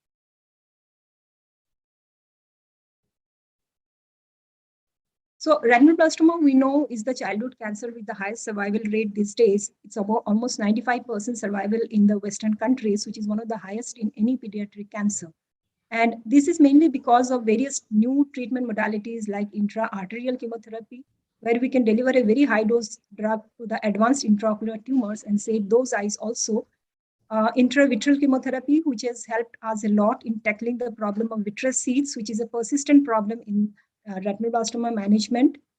And eventually, before the advent of intravitreal chemo, many of these eyes used to be enucleated. And now with the use of plaque brachytherapy, which can be a salvage treatment modality for the tumors which are resistant to chemo and other modalities, many of these eyes where the tumor is still inside the eye can now be saved, salvaging not only the eye, but also the vision. But unfortunately, in the setting of our country, we still continue to see these patients at this stage, where more than 50% of the patient presents with the tumor, which is already outside the eye, and hence the mortality is overall mortality, if you see throughout the country, probably somewhere in the range of 50% or so. Now, why is it so? Mainly because of the misdiagnosis as well as missed diagnosis, because RB can mimic many other non-tumor conditions of the eye. Like, for example, in this child who was sent to us, referred to us as a case of post-traumatic anterior subluxation of the lens, post-traumatic hyphema, corneal blood staining, and spontaneous phthisis. He was actually referred for a prosthetic eye because it was thought that a trivial trauma might have caused this phthisis. But as a dictum, we do ultrasound for any child who presents to us with a, even if it's a blind eye, if the media is not clear. And this is when you detected the tumor in the vitreous cavity. As we can see in the B scan, the calcification is very apparent. And ultimately, post-enucleation, this was in fact an intraocular retinoblastoma. Other issues are the lack of awareness about the disease and the access to care, not only about the parents, the community, but also among the healthcare providers, the general healthcare providers, the physicians, the pediatrician. Because it's a rare disease, they might not be aware about the various atypical clinical presentation. Like this child was actually diagnosed as a retinoblastoma by a clinician, and this was during the time of COVID lockdown. And as a protocol, he was advised to get an MRI done and come back with the reports. Unfortunately, the lockdown happened. He could not access an MRI center where you could actually get the imaging done. And by the time he got it done after a couple of months, we can see the optic nerve is already involved. The tumor is gone in the brain.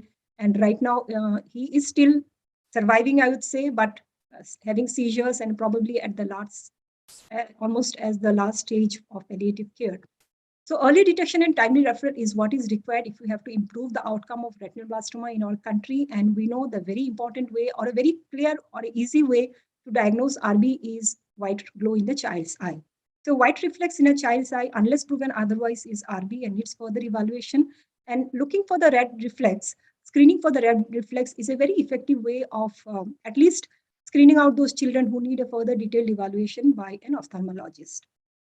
So as part of, we have taken a project as a pilot basis under the support of USAID, where we are using this device, a arc light, which is a small portable ophthalmoscope, which can be used by the community health workers to look for the red glow in the child eye. So any lack of red glow is a kind of warning signs that this child needs to be seen by an ophthalmologist and a referral is done. So we had several workshops among healthcare workers, right from the grassroots level, our cadre of community healthcare workers, as well as the Asha Anganwadi workers, many of whom were actually given arc light to screen the children. Until now, almost about 1,000 healthcare workers has been trained via these workshops to look for the red glow in the child's eye.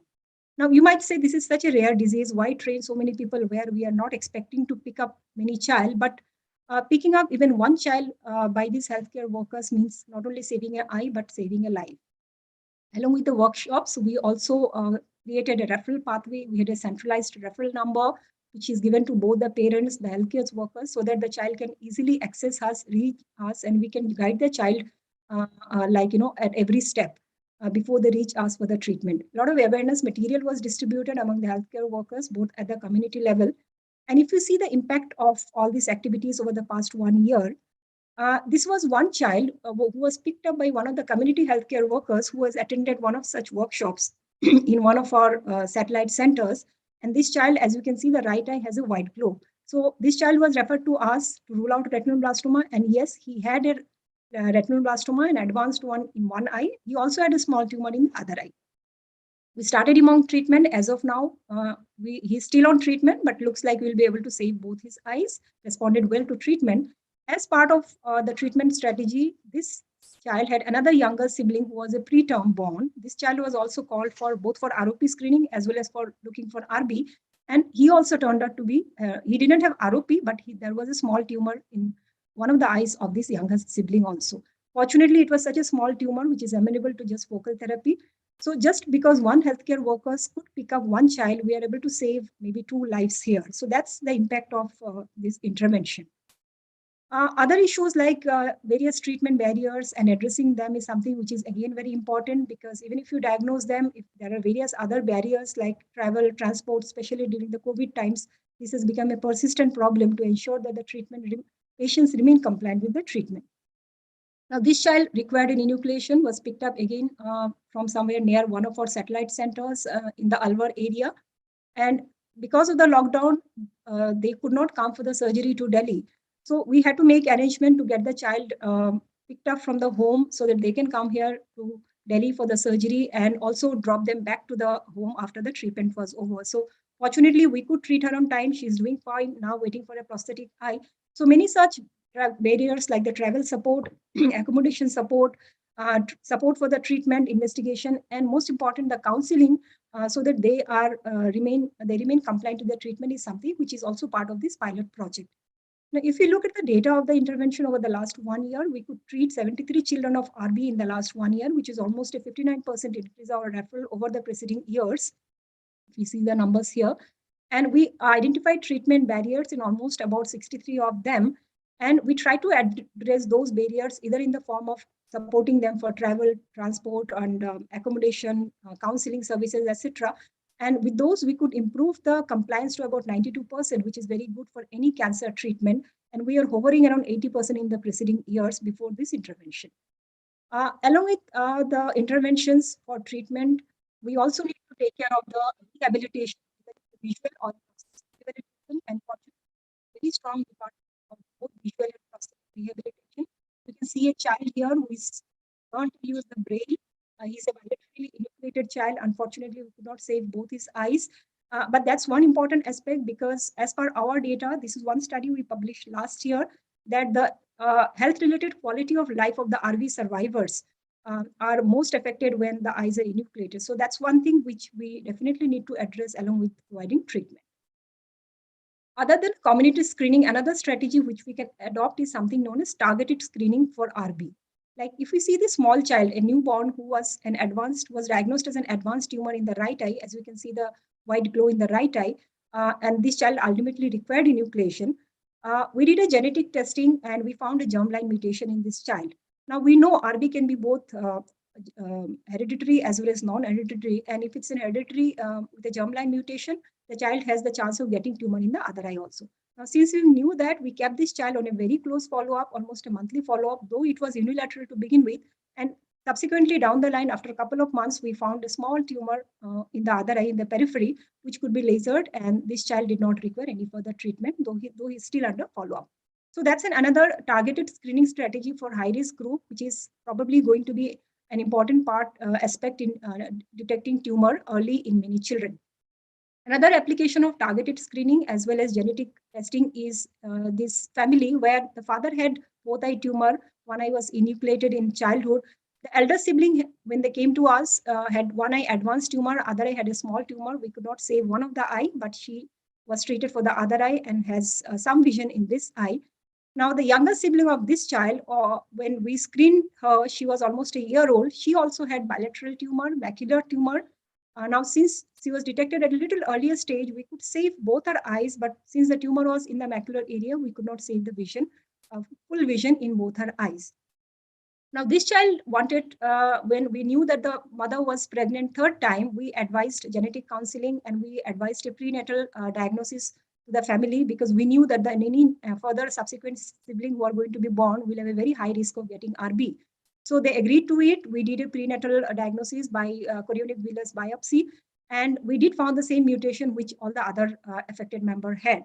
The family refused the termination of the pregnancy, but since you knew that this new child is going to have a high risk of tumor, as soon as the child was born, we screened this child, and fortunately we found a very, very small tumor, a group A tumor in both the eyes, which probably is salvageable. And as you can see, the macular area is nicely free of tumor. So this child probably will have good vision also. So that's the beauty of the genetic testing. And that is, it says that, it takes a village to sort of, raise a child. And this is our whole team of oncology here at Shroff, who has been working.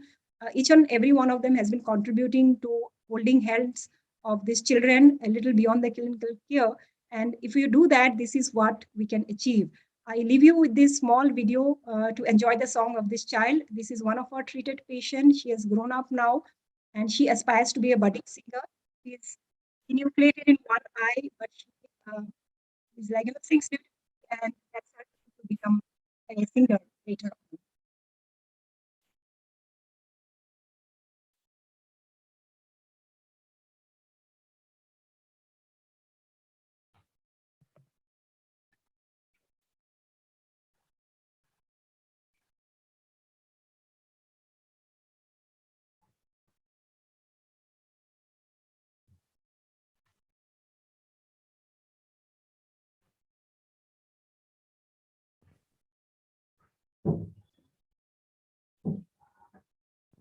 The voice is not coming, Dr. Seema. Okay. Yeah. Something might be wrong. I don't know. So anyway, this was a child who actually wants to become a singer, and she was enucleated in one eye, good vision in the other eye, and this is what keeps us going to provide a little more than clinical care to all these children. Thank you so much. Thank you, Dr. Seema, for a wonderful presentation. I think this is retinoblastoma care and care of ocular tumors in children has really been a great lacuna in the care and an underserviced area. And I think you've done really yeoman work in this, and I think it's really great service to the society. I think that you've been able to bring this up so well and providing early and timely care to these children. It's really wonderful. Congratulations to your entire team.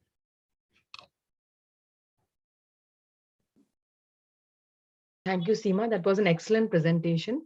If there are no questions in the chat box yet, so I would, because it's 12:24, so I would request Dr. Shailaja, the next speaker, to talk on tackling posterior capsule in pediatric cataract. Shailaja? Yeah, thank you, Dr. Suma ma'am and Dr. Cyrus sir. And I thank DOS to give me this opportunity to speak on this topic today in continuation with the all the topics related to our young children. Pediatric cataract is another common disorder. And I would be speaking about only a small part of the management of pediatric cataract is the posterior capsule management and tackling it during the surgery and how is it helpful. We'll start with this case scenario of a 2-year-old child who was seen by us in 2013 with a bilateral developmental cataract, underwent sequential cataract surgery, which involved removal of the lens matter, primary posterior capsulotomy, anterior vitrectomy, and an IOL implantation in the bag with regular use of glasses. At 9 years of age, now he can see 20/20 in both the eyes and never required a second procedure. So this is what we want to achieve, which is an ideal outcome of a pediatric cataract surgery. And the two essential things is to achieve and maintain a clear visual axis. And second is optical rehabilitation and follow-up. The latter cannot happen if we have not achieved the first one in the first place. Like for example, in this child, where he was a known case of cataract since 6 months of age, underwent a left eye cataract surgery at 1.5 years of age. And when he presented to us at 3-year-old, his right eye still had the cataract, which was not operated due to some delay. But the left eye also had a visual axis opacification, and the glow was very similar to the unoperated eye. This eye also, we could not perform a refraction due to the visual axis opacification. The surgical procedure performed here, which was performed elsewhere, was a lens aspiration with a PC IOL. The posterior capsule was untouched and a single piece IOL was placed in the sulcus. So one would bother that maybe this is a young child, that is why he developed the visual axis opacification. But I'll bring you to this case of a 16-year-old child who presented to us at 16 years, but was operated at 6 years of age. One eye had an eccentric fixation with hand movement vision, and the better eye had a finger counting 2-meter vision because of this dense visual axis opacification. Now here again, the IOL was in the sulcus. One haptic was broken, so it was a very decentered IOL, and the PC was also untouched in this case. So visual axis opacification remains the most common complication of pediatric cataract surgery despite all the advancements in the surgery. It definitely depends upon the age of the patient. Where the younger the child, the more chances of visual axis opacification. Also associated ocular conditions like, any anterior segment dysgenesis, any trauma can predispose more to visual axis opacification. The surgical factors like pseudophakia, type of the IOL, IOL design, IOL placement, extent of cortical cleaning as surgical trauma are quite similar to what seen in adults. However, the most important aspect is the tackling or the treatment of the posterior capsule and the anterior vitreous, which can bring a lot of change. For example, these are the 3 scenarios that can happen. One, you do only a LA and PCIOL. What happens in that is the germinative epithelium at the anterior capsule equatorial region, the lens epithelials, they undergo epithelial mesenchymal transition, and then they the posterior capsule acts as a scaffold, and these regrow behind the IOL, leading to a visual axis opacification in as high as 100% of the patients. If you add a primary posterior capsulotomy, just a primary posterior capsulotomy, this change still happens, and the anterior vitreous now forms like a scaffold in children, and the visual axis opacification rates do drop a little bit, but are still as high as 80%. Only when a crater of anterior vitrectomy is done along with it, which removes the scaffold for this lens epithelial cell proliferation, the visual axis opacification rates drop to as low as 6% on an average. So this is the procedure, which is the ideal procedure of choice for pediatric cataract surgery, especially below 6 years of age. So this entails the first step, which is the opening of a posterior capsulotomy or the opening of the posterior capsule. The manual procedure of PPC gives us a well-centered circular PPC, which has smooth and very smooth edges, which are very sturdy edges. and do not tear off even when we implant IOL after this. An ideal size would be a 4 to 4.5 millimeters. It has to be performed under high magnification with retro illumination and with a centripetal force and regrasping the edges with small excursions. Following this is the anterior vitrectomy, which has to be done by an automated vitrector with a high cut rate. The idea is to create a crater in the anterior vitreous just beneath the PPC. The end point is when the PC stops fluttering and the PPC edges are round, smooth, not rolled and not peaked. One can use triamcinolone to assist your anterior vitrectomy. The PPC and AV can be done after the IOL implantation as well, like in this patient where there was a plaque. So the PPC AV was done after the IOL implantation because manual PPC would have resulted in a very large PPC. Sometimes we do encounter this kind of a plaque where it is a very large and a thick plaque. Now, if we attempt a manual PPC around this plaque, it will result in a very large PPC where we cannot implant the IOL in the back then. If we attempt a vitrector PPC, it may not be possible to remove the very thick plaque in the center. What we can actually attempt here, which is seen in many cases, which I have found that you can just lift off the plaque from the PC, and surprisingly, the entire PC can be found intact in most of these cases. So this is actually condensation of the posterior lens fibers over the PC, and the PC is quite intact beneath it. Once we remove the plaque, then the PC can be handled in the usual manner by doing a manual PPC or a automated vitrector enabled PPC. We can also have this pre-existing PC defect in cataracts like which are called the posterior lenticonus cataracts. The giveaway finding in the clinical examination could be the elliptical looking cataract, which is very early, a very recent onset cataract. Sometimes it may even lead to a total cataract. So a high index of suspicion has to be kept. So whenever a pre-existing PC defect is suspected, you have to avoid hydrodissection, do a careful lens aspiration with very low flow parameters, and anterior vitrectomy has to be done beneath this posterior capsular defect. The IOL can be placed in the bag or sulcus as per the size and location of this defect. A recent technique, actually it's an old technique which has recently resurfaced as a prevention of visual axis opacification, is optical capture of the IOL, where the IOL optic is captured behind the PPC. The PC opening needs to be slightly smaller than the optic, so it has to be a large PPC as what we do routinely. It has to be just 1 to 1.5 smaller than the optic so that it enables the IOL optic to go behind the PPC. What essentially happens is the anterior capsule and the posterior capsule get plastered to each other in front of the optic, and the lens epithelial cells do not get any path to migrate. So as you can see in the first figure here, that the visual axis is very clear, and this one is the one with the LA PPC AV. The visual axis is still clear, but you can see the lens epithelial cell proliferating a little bit. So the rates of visual axis opacification are similar in the two procedures, but the optical captures give you a slightly better visual axis. The last but not the least is the Merriot's Designons bag in the lens. This lens virtually eliminates the possibility of a visual axis opacification. It is a specially designed lens where there are two flanges, one at 90 degrees to 180 degrees to each other. And the AC and PC have to be opened in the small, creating a ideal size of an opening. Both have to be of the same size, and both AC and PC are fed into this groove of this lens. So practically no lens epithelial cells can proliferate and go behind the lens epithelial, behind the PCIOL.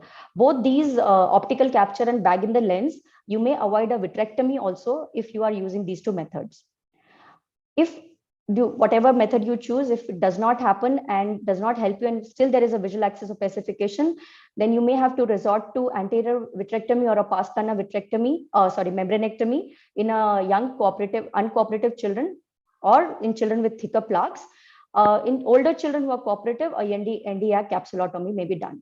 Thus, to conclude, the posterior capsule management is the most important step in preventing visual axis opacification in young children, and an appropriately performed surgery can obviate the need for a second procedure in these children. Thank you. I thank all my patients and my team our team at Shroff Charity Eye Hospital. Thank you, Dr. Shailaja. That was an excellent presentation. I think that she's nicely covered how important it is to manage the posterior capsule, especially in pediatric cataract.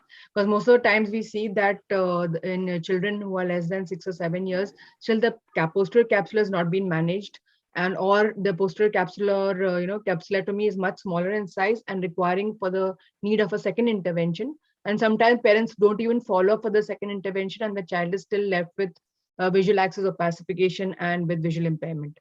So it is very important. I think the parameters, once more, you can focus on, Shailaja, is what are the vitrectomy parameters you would use, and means which conditions you would like to do a manual PCC and which conditions you would like to do a automated vitrectomy. Sorry, I mean that with the vitrector assisted cutter. Assisted cutter.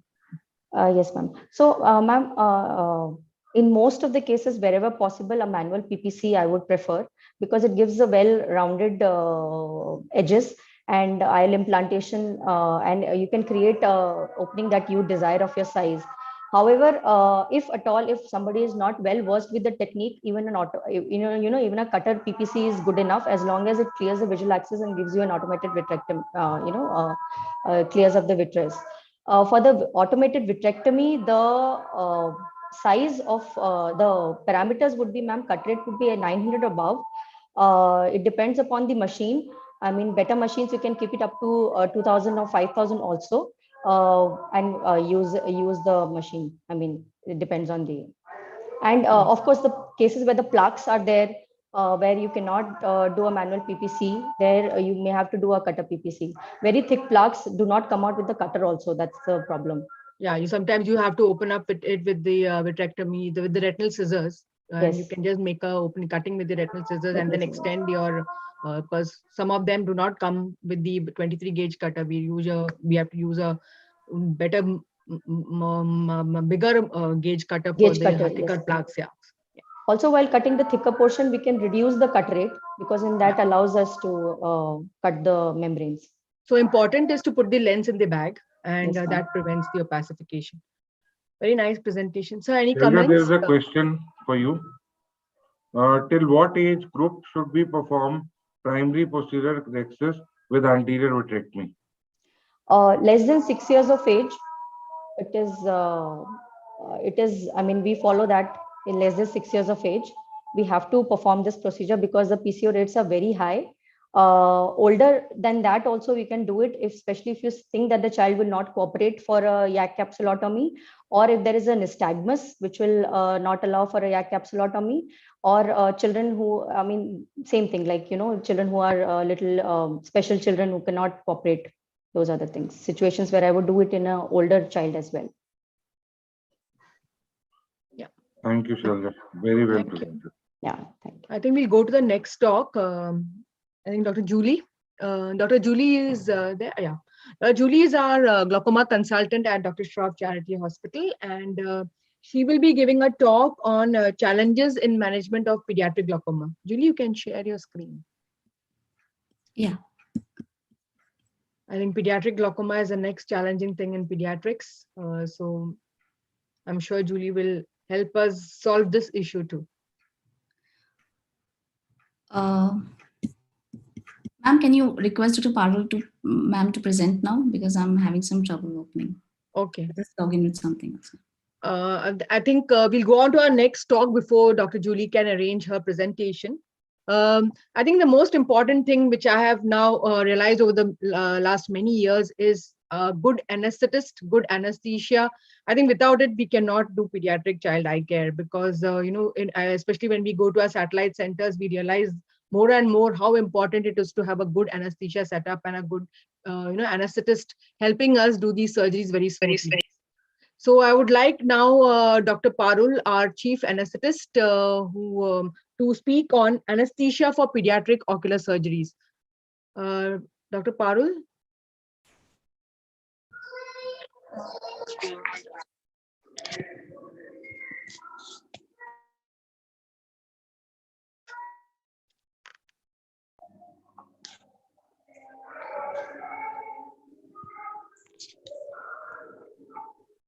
Dr. Balla, please, any questions or anything in the meanwhile? No, I think very well presented. All the presentations have been excellent regarding ROP by Dr. Shalini. Retinoblastoma was too good. Dr. Parul is joining within 1 minute. She's just starting her presentation. In the meanwhile, I would request Dr. Julie to get her presentation ready. And Dr. Shalja, could you kindly tell, for the sake of, for the benefit of viewers, again, how to do the primary optic capture? Like you said, very nicely pointed out, it is very nice technique to again the visual axis of pacification. Primary optic capture, like you said, very nicely pointed out, it is very nice technique to again the visual axis of pacification. Primary optic capture, like you said, very nice. There's echo, I think, repetition of voice. Yes, sir. Nice technique to visual axis of pacification. Yes, sir. So basically, the primary optical capture is that the lens is implanted in the bag and the optic is captured behind the PPC. So the PPC size should be 1 to 1.5 millimeter than your optic size. So most of the lenses around 6 to 6.5, the optic size is there. So the PPC has to be 5.5 millimeters. And the 3-piece IOL is preferred here, sir. So because it has very thin thin haptics, so at the optic haptic junction also there will not be any lens epithelial proliferation. So we prefer a 3-piece or a multi-piece IOL. It is implanted in the bag, and then making a large PPC, as I mentioned, the lens optic is gently nudged behind the two edges are nudged behind the PPC. You may do a vitrectomy along with it or may not do it. Even if you don't do it, the lens epithelial cells will not proliferate and cause a visual axis opacification. So it obviates a need, but if you tend to disturb the anterior vitreous and you have to do anterior vitrectomy, still you can do an optical capture behind the PC. Should we move on to the to Dr. Parul's presentation? Dr. Parul, are you ready? Huh? Yes. You see my screen? Yes. Yes. Good afternoon, all. A big thank you to the organizers for giving me this opportunity. The topic of my talk today is anesthesia in pediatric ocular surgeries. I'll be sharing our experience on the complexity and diversity of the cases that we handle at our center. The talk here is divided into 3 parts: the general anesthetic considerations for ocular surgeries, anesthetic concerns for common eye surgeries like cataract, glaucoma, squint surgeries, blocked nasolacrimal ducts, vitreoretinal surgeries, and then the anesthetic concerns for specialist eye surgeries, for example, cornea transplant, retinoblastoma, ROP surgeries. Pediatric anesthesia is a blend of science and compassion. Children will almost need GA in order to have any ocular surgery to be completed safely and effectively. Surgery takes place in children of all ages, starting from neonates till teenagers. Peri-op anxiety is very common in these children because they may need to return for multiple procedures. Premedicating these children and induction, whether inhalational or intravenous, is a matter of patient's and anesthetist preference, and it is so important to see your patient preoperatively before entering the OR. Most procedures can be carried out with a supraglottic airway device or laryngeal mask airways with patient breathing spontaneously on them. Anesthetists during ocular surgeries need to be mindful of the fact that during some of the more complex procedures, there is a limited access to the head. Intraocular surgeries invariably require an anesthetic technique that does not cause an increase in IOP. Therefore, smooth induction and emergence becomes very important. One has to be vigilant for oculocardiac reflexes in squint surgeries, and postoperative nausea vomiting is very common after ophthalmic surgeries. A lot of ocular ophthalmic conditions occur in isolation or may be associated with specific syndromes. And these syndromes may affect the airway. So you might have a difficult airway or associated with cardiac lesions like septal defects or conduction abnormalities. Now, this is a table showing specific syndromes with ophthalmic conditions. We at our center have almost seen almost all of them. For example, trisomy, Sturge-Weber syndrome, Marfan syndrome, Stickler syndrome, etc. I will be sharing the video of a few syndromic babies which we got done recently. Now, this is a 3-year-old child who suffered from severe hypoxic encephalopathy at the time of the birth. The child was on ventilator for about 3 weeks in NICU and then subsequently discharged.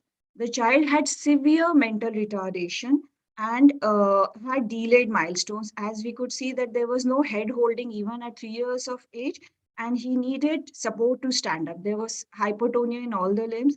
The child was successfully anesthetized and operated for bilateral cataract and is doing well now. This video is that of another extremely rare multiple congenital anomaly syndrome called GAPOS. Till date, only 45 cases have been reported, and this child came to us for bilateral glaucoma surgery. Now, as we can see in GAPOS, there is growth retardation, alopecia. This child is a 9-year-old female. Alopecia, pseudoanodontia. We can see that the teeth fail to emerge from the gums and there is progressive optic atrophy. Along with this, there was premature aging. We can see a prominent forehead. There was dilated cardiomyopathy and delayed bone aging in this. The child was operated for both high trap plus trap and is doing well now. The third case was that of Holt-Oram syndrome. In this, the child had skeletal abnormalities of hand and arm, and he had heart problems. This child had a conduction defect in the form of WPW syndrome. We can look at the skeletal deformity this child had. And along with this, he had a conduction defect. And this child was also operated for bilateral cataract and can see now. So these were some of the few syndromic babies which we managed at our center successfully. The other consideration during ocular surgeries is oculocardiac reflex. Most of the ophthalmic surgeries can evoke a strong OCR, resulting in profound bradycardia, which may progress to sinus arrest sometimes. Now, this is usually caused either by the pressure on the globe or traction of the extraocular muscles. It is more common in children because of a higher vagal tone. It is mediated by a trigeminal afferent and a vagal efferent. It is common during squint surgeries, enucleation, vitreoretinal surgeries, whenever there is a pressure on the globe. The immediate management is release of the pressure on the globe or release of the extraocular muscle. If the oculocardiac reflex does not diminish, then we can use atropine 20 mics per kg or glycopyrrolate 10 mic per kg can be given. Most of the ophthalmic surgeries are emetogenic, and there is increased risk of post-operative nausea, vomiting. Squint surgeries are particularly at high risk. Now, according to the Association of Pediatric Anesthetists of Great Britain and Ireland, the recent update says that you should have a dual therapy in OT with ondansetron and dexamethasone. So instead of one antiemetic, you should give 2, and then rescue therapy with a different agent, for example, droperidol in recovery room. And this should take care of the post-operative nausea, vomiting in the post-operative period. The other thing we have to keep in mind is the systemic effect of the ophthalmic drugs. Out of these, worth noting is the sympathomimetic agents like phenylephrine 2.5% and antimuscarinic agents like cyclopentolate or atropine, which are used for pupillary dilatation before surgery, squint surgery also. And if we do not calculate the dose, it might result in tachycardia and hypertension. After the general consideration, we'll be focusing our talk on anesthesia for common eye surgeries, which includes examination under anesthesia for glaucoma, cataract, squint, blocked nasolacrimal duct, and vitreoretinal surgeries. Examination under anesthesia, GA may be necessary for eye examination in uncooperative child because of his age, developmental delay, or extreme anxiety. Now, there are 2 techniques which are usually followed. One is the inhalational induction technique, and the other is ketamine anesthesia. In inhalational induction, the child is induced on sevoflurane or desflurane or isoflurane, and the IOP is measured as soon as the child is asleep and the eyes are central. Care should be taken not to apply any external pressure to the eyes with the face mask. The other alternative technique is, after establishing a IV access, ketamine 1 to 2 milligram per kg is given along with an anti-sialogogue to offset the effects of hypersalivation. The risk of small increase in IOP with ketamine giving an artificially high reading avoids the danger of artificially low reading with these inhalational agents and a misdiagnosis of glaucoma. However, whatever is the technique, children may require repeat EUA, and it is preferable that the anesthetic technique, whether the inhalational or ketamine, is common in the subsequent procedures. This is the effect of anesthetic agents on IOP. And as we can see, almost all anesthetic agents cause a decrease in IOP except for ketamine, which causes an increase in IOP. But this increase is at doses above 5 milligram per kg. It's 2 to 3 mmHg and lasts for 1 to 2 minutes. Then suxamethonium, this is a depolarizing neuromuscular block. It also increases the IOP. This is a picture of a child who is undergoing EUA. Next are the anesthetic concerns for glaucoma surgery. Surgical techniques include goniotomy, trabeculectomy, trabeculotomy, implantation of glaucoma drainage device, or cyclodestruction using laser or cryotherapy to ablate the ciliary body. So we usually have a spontaneously breathing patient on a laryngeal mask airway, or sometimes the use of neuromuscular blocking drugs to create a quiet eye for ideal operating conditions. Now, this is a picture of a child. He was a 3-month-old child and was about 4 kg when he presented to us. He underwent bilateral trap surgeries followed by PK. And this was his picture on the last follow-up. He's awaiting another PK. So he has undergone 3 surgeries and now he's waiting for PK surgery in the other eye also. Anesthesia for squint surgery. As in squint surgeries, there is high incidence of oculocardiac reflex and PONV. A subtenon block, either at the beginning or end of the surgery, may prevent both. And there is association of ocular myopathy with malignant hyperthermia. Therefore, intraop monitoring is required. For blocked nasolacrimal ducts, we usually do surgical probing and syringing, which is done under general anesthesia. Again, we have a patient who is breathing spontaneously on a supraglottic airway. Now here, when we inject the dye, suctioning, putting a suction catheter either into the nose or the pharynx to aspirate the dye is important. And sometimes more complex procedures may require fracturing of the inferior turbinate to open the passage or DCR to create a new passage. This is a painful procedure, so we need to have short-acting opioids. Bleeding from nasal mucosa can be controlled with topical vasoconstrictors, and throat packs are needed to protect the airways. Coming to the last and a very interesting part is anesthesia for specialist eye surgery. Here we anesthetize patients for corneal grafting, retinoblastoma, and ROP laser. In corneal grafting, anesthesia must facilitate a still eye for the surgical incision across the cornea is large and it might risk extrusion of the intraocular content. So here a neuromuscular blockade and controlled ventilation is recommended.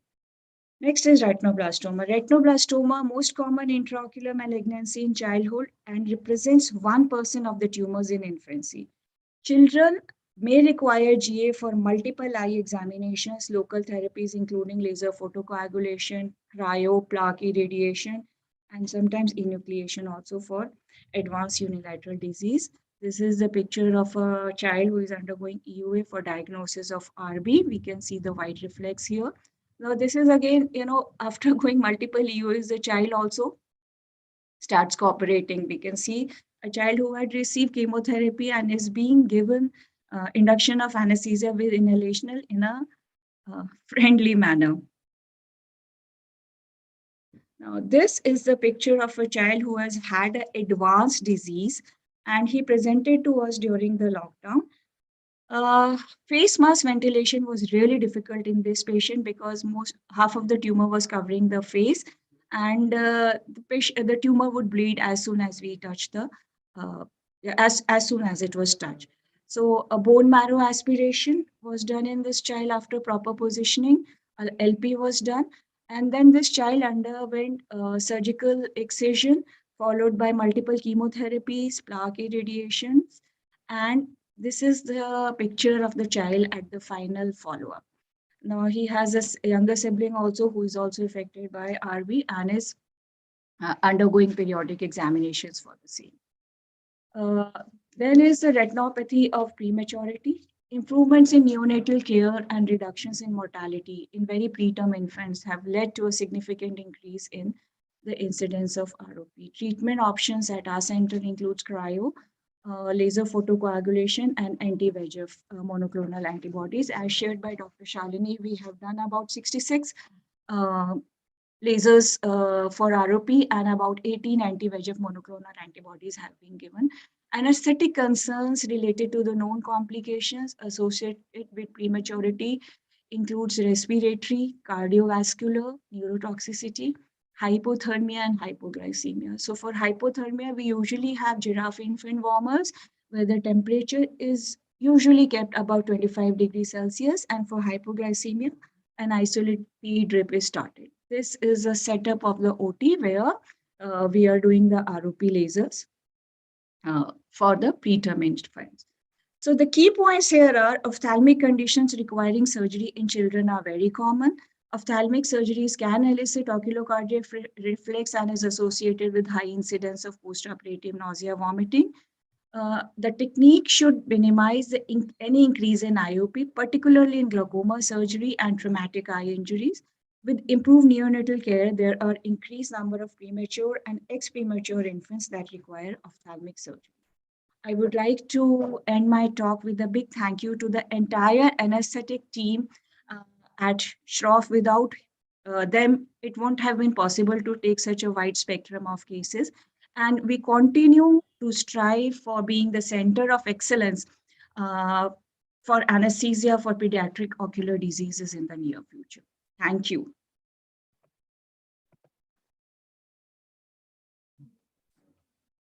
Excellent talk, Dr. Parul. I know that without the anesthesia team, pediatric would not have been possible. Pediatric eye care is not just possible. And we are so fortunate to have this wonderful team because we can take any challenging cases just because of the team of anesthesia. Dr. Cyrus, would you like to add, sir? A very nice talk, Dr. Parul.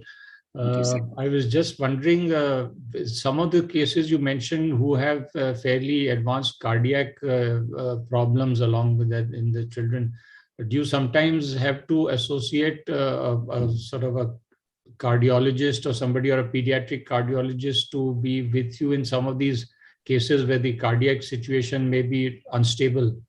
Right.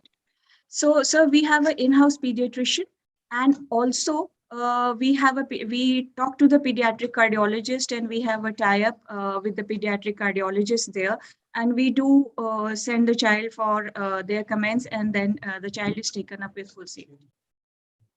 Thank you.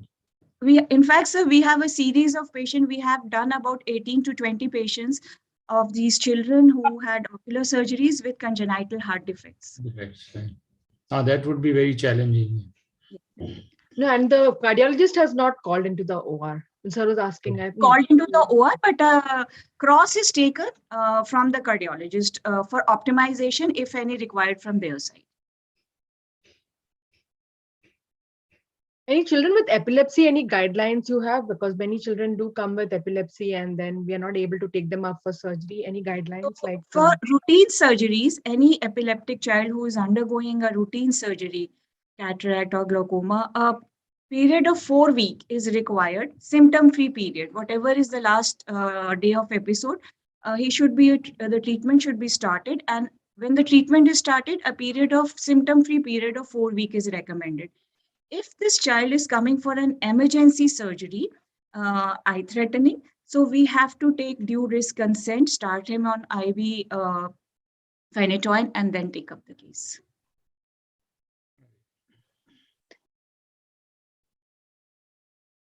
Rahul, I think, do we have time? Julie's there, or is her presentation? Julie, I think she's unable to upload. So we're trying, let us try for another minute. What exactly is the problem?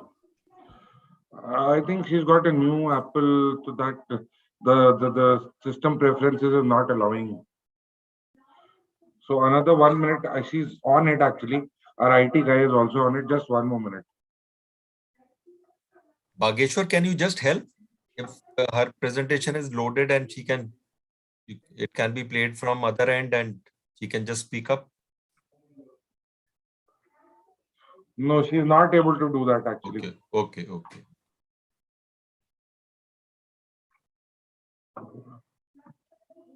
Meanwhile, Dr. Cyrus, any comments on these wonderful topics of the mini symposium, sir? They've touched the wide gamut of all pediatric ophthalmic cases, right from ROP to retinoblastoma to pediatric cataract and the pediatric anesthesia for all these difficult and challenging cases with comorbidities. I think it's been a wonderful symposium, a mini symposium, and I think we've learned a lot. And I think from the very early days, I think since Dr. Suma started the pediatric ophthalmology department in association with the Orbis and others, I think he's been at the forefront of pediatric ophthalmic care. And I think it's really wonderful work which is being done and carried forward. So congratulations to everyone. And thanks for a very nice symposium. And thank you, Dr. Bhalla, Dr. Pawan Goel, and DOS for this opportunity to present the DOS monthly meeting. Oh, I think the pleasure is ours to begin the program on with such a great scientific academic feast. Dr. Pawan, sir, any comments from your side, sir? No, everything was very good. I would say very nicely presented. All presentations were very good. Thank you very much, Dr. Cyrus. Thank you. Thank you, Bhala sir. Thank you, Pawan sir, for giving Shroff Charity the opportunity to host the first DOS monthly meeting. Thank you. Yeah, so Julie will be able to present, or we? No, sir. I think she is not able to join. Okay, thank you. And I think should we close the meeting or? Sir, but just two announcements. I think one is that we are thankful to Shroff Charity for not only giving us such wonderful cases and clinical talks, but also their precision was exactly clock-like. They started on time, they finished on time, and that was really wonderful. And so we conclude today's meeting, and just two announcements. We have our next DOS monthly meeting at RR Hospital on 27th February, 11 to 1. And like as always, so now we have made a quiz a permanent fixture. Just before the monthly meeting, we are going to have 1 hour quiz. This is one to popularize our monthly meetings and so that the attendance can be carried forward. And we have had, as a result, very good viewership. We have had on web 302 till now, on YouTube 60 and Facebook 191, and still this is increasing. So we have close to 600 viewership. That's excellent on a Sunday morning, sir. And the full congratulations to the Shroff team for having such a wonderful viewership on a bright Sunday morning. Only thing which we missed was the great Shroff. We will do that soon, sir. So we will do that. But that they have taken care of by offering us the virtual hospitality. And we also have our annual general body meeting right after the monthly meeting at RR. That is from 1:30 p.m. onwards, sir. So with that, we come to end. Dr. Pawan Goel, sir, you can conclude the meeting, sir. Thank you very much, everyone. Thank you. And we close the meeting. All right. Thank you, everyone. Thank you, sir. Bye, sir. Thank you, everyone. Thank you. Dr. Soma, Dr. Umang, Dr.